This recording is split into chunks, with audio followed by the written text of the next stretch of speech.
Episode 6.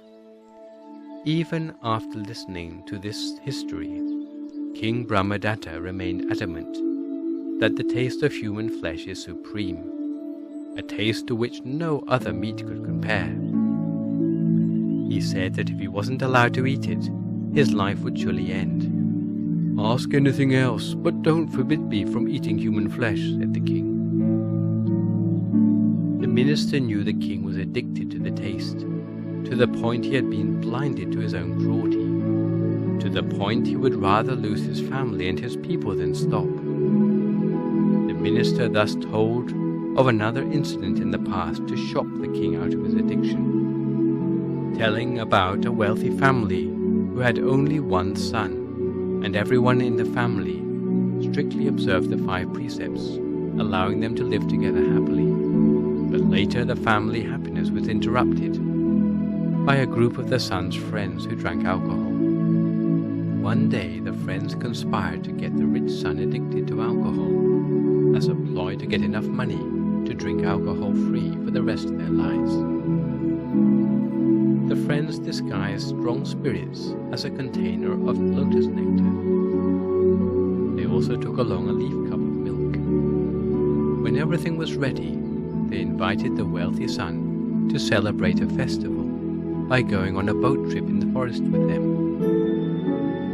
When they got there, first they gave the son the milk they had prepared. In the meantime, they drank alcohol from a lotus leaf container, each taking a swig and passing the container on to the next. When the alcohol flowed into their mouths, they were satisfied.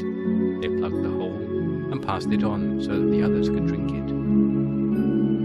The wealthy son watched his friends drinking with interest. He was curious, so he asked them what they were drinking. His friends lied to him that they were drinking lotus nectar and asked if he wanted to try some.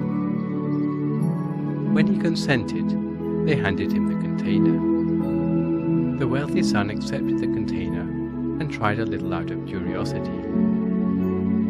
The alcohol was absorbed by his body immediately, giving him euphoria and making his skin seem to burn. He reckoned it to be delicious and kept on drinking. His friends cheered him on, and he drank more and more, made thirsty by salted meat his friends kept serving him with. Eventually, he was completely drunk and fell asleep. When he eventually came round, he told his friends that he'd never drunk anything so delicious as this lotus nectar before.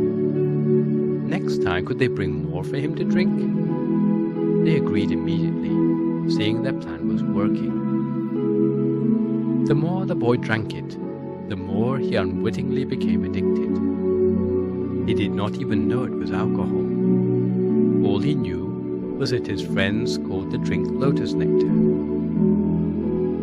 As soon as his friends could tell he was addicted to it, they stopped buying it, saying they did not have enough money anymore.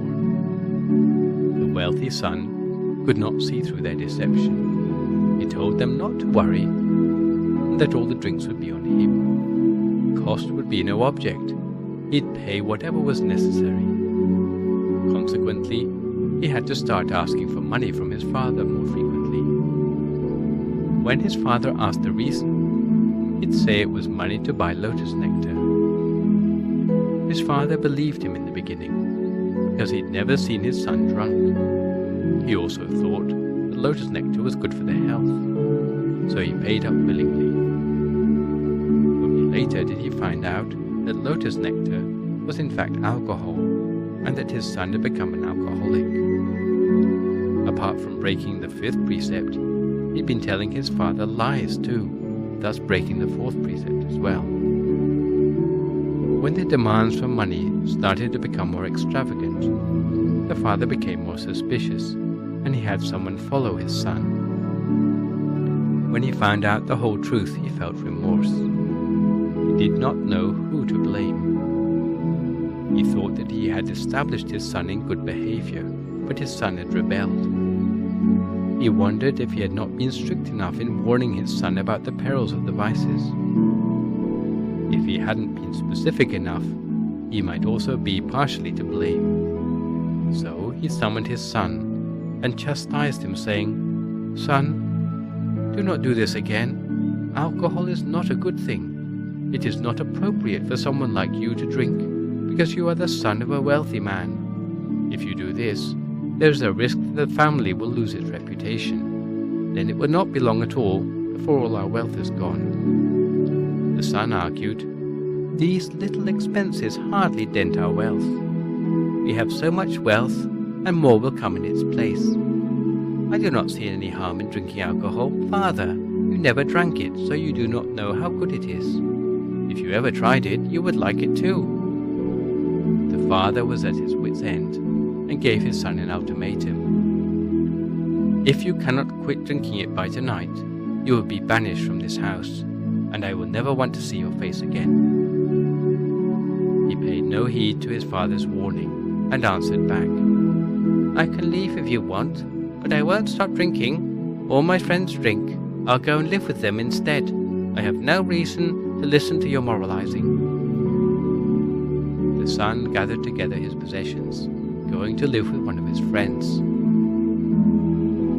That friend allowed him to stay for a few days, but when he found out that the son had been banished by his father, he didn't want to know him anymore, and drove the son away from his house as well.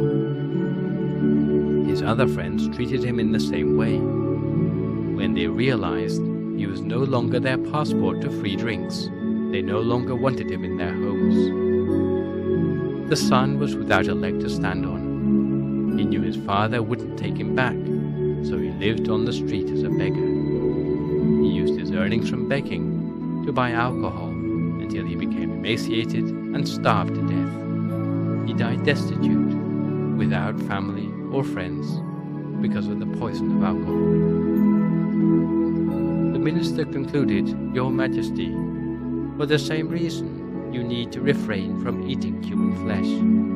Don't make the courtiers exile you, like the wealthy father had to banish his drunken son.